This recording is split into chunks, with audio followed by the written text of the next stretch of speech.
Hello guys, मैं कोमल कुमारी WCS ITI के channel से बोल रही हूँ। आज इलेक्ट्रीशियन के दूसरे चैप्टर का कुछ मोस्ट इम्पॉर्टेंट क्वेश्चन है जो एग्जाम में पूछा जा सकता है, पूछे जाने की संभावना है। इलेक्ट्रीशियन के सेकेंड चैप्टर से हस्त औजार करके टूल्स के नाम से ये लेसन का नाम है।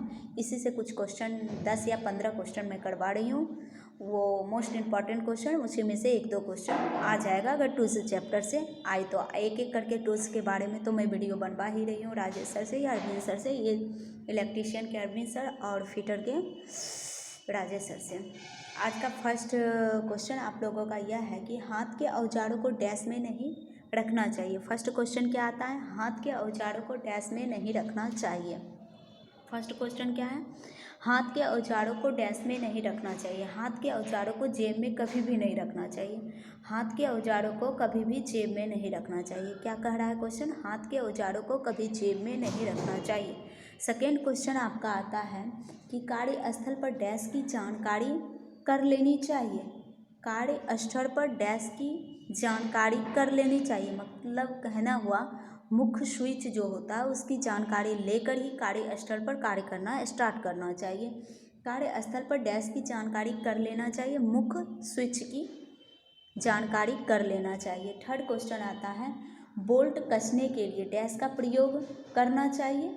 बोल्ट कसने के लिए डैश का प्रयोग करना चाहिए स्पैनर सेट का। बोल्ट करते समय डैश का, बोल्ट कसने के लिए डैश का प्रयोग करना चाहिए। बोल्ट कसने के लिए डैश का प्रयोग करना चाहिए स्पैनर सेट का। बोल्ट कसने के लिए डैश का प्रयोग करना चाहिए स्पैनर सेट का।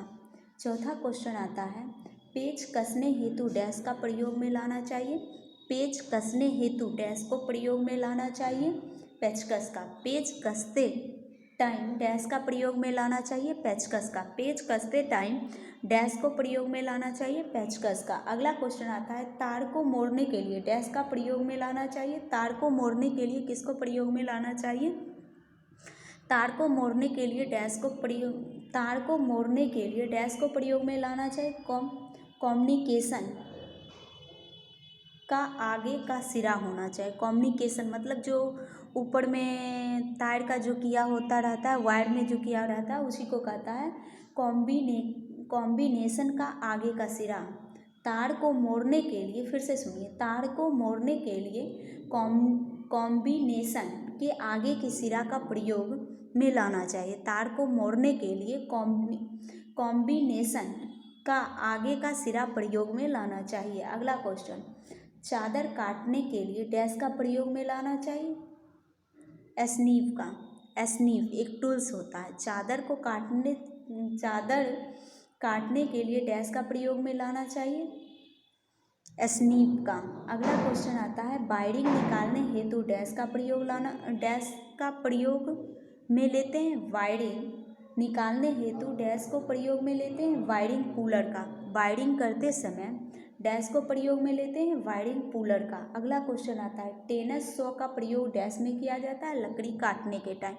टेनस सॉ का प्रयोग डैश में किया जाता है लकड़ी काटने के टाइम। टेनस सॉ का प्रयोग डैश में किया जाता है लकड़ी काटने के लिए। ये सब मोस्ट इम्पॉर्टेंट क्वेश्चन है। टेनस सॉ का प्रयोग किस में किया जाता है? लकड़ी काटने के लिए किया जाता है। अगला सोल्डरिंग करने हेतु डैश का प्रयोग किया जाता है सोल्डरिंग आयरन का। ये भी बार बार पूछा हुआ क्वेश्चन है। सोल्डरिंग करते हुए डैश का प्रयोग किया जाना चाहिए सोल्डरिंग आयरन का। राल प्लग टूल का प्रयोग डैश करने हेतु काम में लेते हैं दीवार में छेद करने के लिए। राल प्लग टूल का प्रयोग डैश करने हेतु काम में लेते हैं दीवार में छेद करने हेतु काम में लेते हैं। राल प्लग टूल का प्रयोग डैश करने हेतु काम में लेते हैं दीवार में छेद करने हेतु काम में लेते हैं। अगला क्वेश्चन आ जाता है सपाट ठंडी छेनी किस प्रकार के कार्य के लिए उपयुक्त होती है? किस प्रकार के कार्य के लिए उपयुक्त होती है? सपाट ठंडी छेनी किस प्रकार के कार्य के लिए उपयुक्त है? फर्स्ट हो जाता है कार्य बड़ी प्लेट सतहों से धातु को हटाने के लिए। 2013 में NCVT में पूछा हुआ क्वेश्चन है। फिर से सुनिए, सपाट ठंडी छेनी किस प्रकार के कार्य के लिए उपयुक्त है? फर्स्ट आता है बड़ी बड़ी फ्लैट सतहों से धातु को हटाने हेतु, बड़ी फ्लैट सतहों से धातु को हटाने के लिए। दूसरा आ जाता है कास्टिंग के अतिरिक्त धातु को हटाने के लिए। दूसरा आ जाता है कास्टिंग की अतिरिक्त धातु को हटाने के लिए। और तीसरा आ जाता है वेल्डेड जोड़ने के अतिरिक्त धातु को हटाने के लिए, वेल्डेड जोड़ने हेतु धातु को हटाने के लिए। मोस्ट इम्पॉर्टेंट क्वेश्चन था। अगला क्वेश्चन आ जाता है इंसुलेटेड कम्युनिकेशन प्लाइड के लिए सावधानी रखेंगे। इंसुलेटेड कम्युनिकेशन प्लाइड के लिए कौन कौन सी सावधानी रख सकते हैं। फर्स्ट हुआ हथौड़े के रूप में प्रयोग नहीं करेंगे। इंसुलेटेड कम्युनिकेशन प्लाइड रहेगा, उसका प्रयोग हथौड़े के रूप में नहीं करेंगे। दूसरा ऊंचे स्थान से नीचे नहीं फेंकेंगे। तीसरा समय समय पर तेल लगाएंगे। अगला क्वेश्चन आता है पेचकस का प्रयोग करते समय क्या सावधानी रखेंगे। पेचकस का प्रयोग करते समय क्या क्या सावधानी रखी जाती है। पेचकस का प्रयोग करते समय पेच के आकार के अनुसार ही पेचकस का चयन करेंगे। दूसरा आ जाता है पेचकस के हैंडल पर हैमर से चोट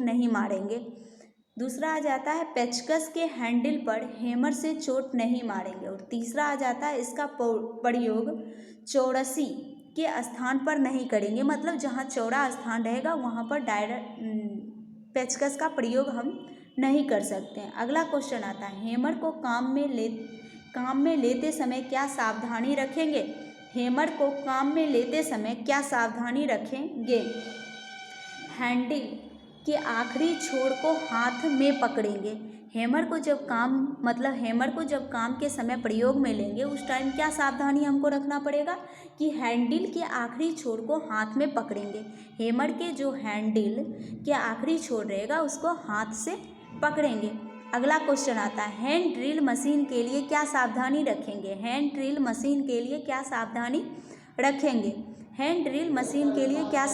रखेंगे।